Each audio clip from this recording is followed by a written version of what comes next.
takrat, ko sem bil mlad, je bilo, to Jardinet je bil v bistvu poln dreves, je bilo dosti sence, igral ni bilo razen gugalnica, ki je bila pod teraso, drugo igral ni bilo, so pa bile klopce in vse in poleti so ljudje lahko prihajali tam, ker je bilo frišno, ker je bilo senca. Mi otroci smo se pa igrali okoli s raznimi igrami in to je bilo vse. Največ, mislim, da sem naštel preko 10 dreves in sicer zato smo delali spisek, koliko je igric, ki smo igrali, smo jih našteli preko 40.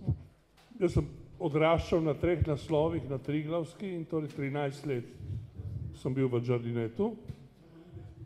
To je bilo seveda, ko so podrli Smreko, vidimo mi še tam ostanke, ki so služile za klopi.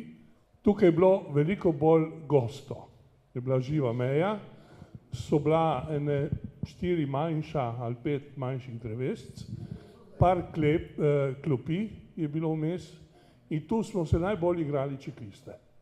Tukaj so bile tiste potke, peščene in tam smo delali mi te igrice.